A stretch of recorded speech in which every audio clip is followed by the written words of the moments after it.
In our last episode, our heroes were investigating the source of a local pharmaceutical company called ZyMedBio, whom claimed they could cure all known ailments.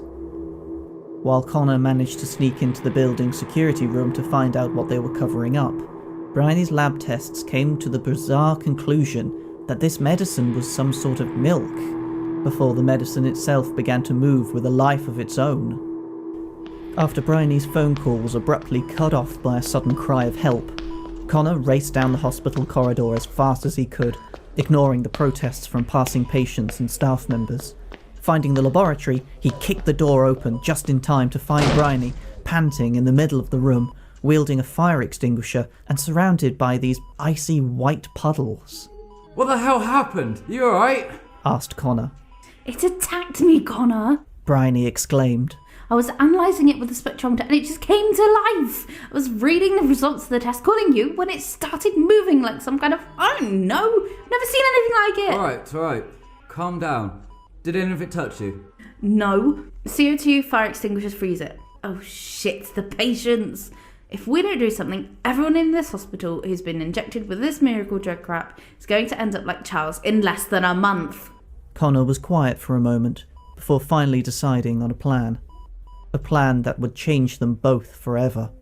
We need to go back to ZyMedBio. "What? But you just got back. You said they weren't answering your questions." No, not now. We have to break into their building tonight.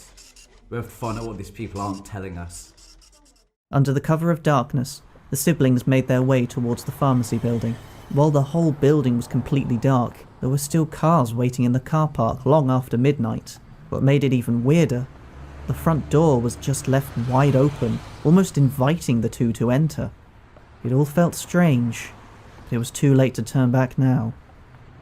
Closing the front door behind them, Bryony and Connor slipped into the reception room and heard nothing. There was no sign of anybody, no voices, no footsteps, nothing. "Right, let's just find what we can, as quietly as we can, and get out. I feel like we're being watched." Look, it's fine. I know where the security room is. And when we're done, I can just sneak in and delete the footage of us being here. I mean, these guys seem to like doing that. "That's not what I meant, Connor." With torches on, they crept further into the building, listening out for any telltale signs of movement that could catch them unawares. As they explored each room, I asked both players to make a listen roll, and only Connor's player succeeded, allowing him to be the only one to hear strange sounds coming from the other side of the corridor. It was muffled and far away, but it definitely sounded like numerous voices, all raised in heated conversation. As Connor quietly searched for the source of the noise, Bryony managed to find a computer that, surprisingly, hadn't been turned off. In fact, thanks to a fortunate luck roll, the original owner hadn't even logged out. Bryony began flicking through the various documents and emails, each one only confirming what she feared. This pharmacy was on the last stages of testing before they proceeded to become a nationwide medicine. Emails went back months, raving about its success and popularity with test subjects, only for said subjects to either stop returning emails or be reported as deceased. And if all those patients were subjected to the exact same fate as Charles Ogle, Bryony could guess what happened to them. Her trail of thought was cut off as her phone unexpectedly began to ring. As she picked it up, expecting it to be Connor with more information, she was shocked to read the caller ID said, ZyMedBio calling. Hello? Hello, Bryony. We're not interrupting you sneaking around our laboratory, are we?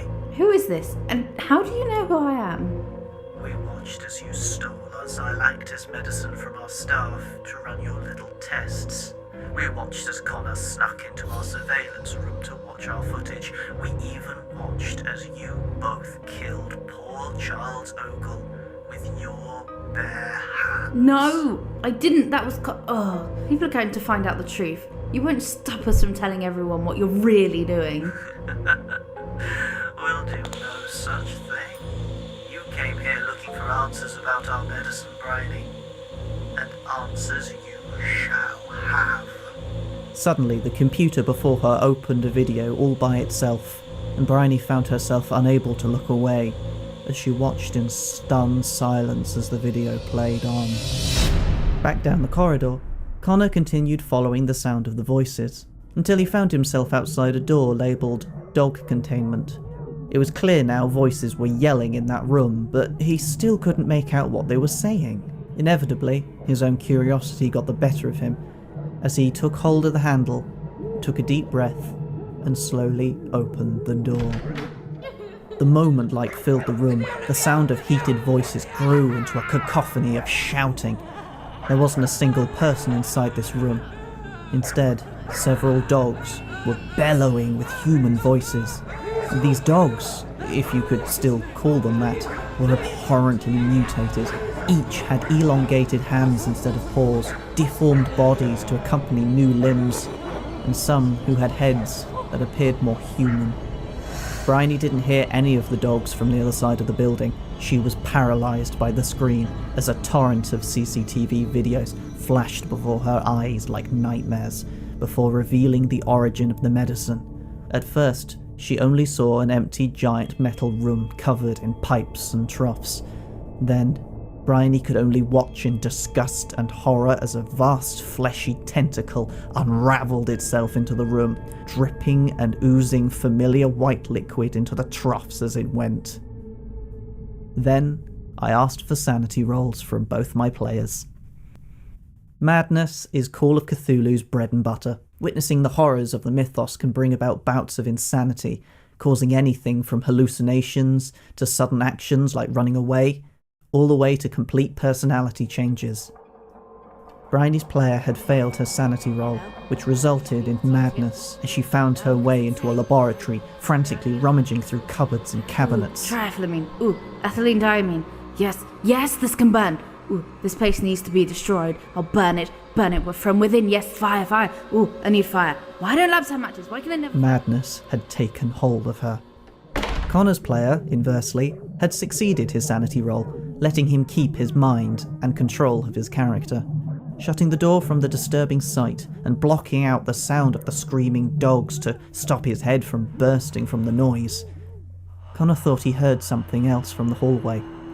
No, not heard. He felt. It felt like someone or something was watching him from the darkness. Making his way down the stairs, the sound of deep breathing rang louder as Connor opened the door to the basement. The room was dark, lit only by tiny lights of computer servers that lined the walls.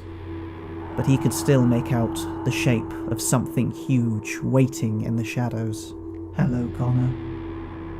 It's better to finally meet face to face, isn't it? When his eyes adjusted to the dark to better see this creature that stood before him, his player made another sanity roll, and once again succeeded.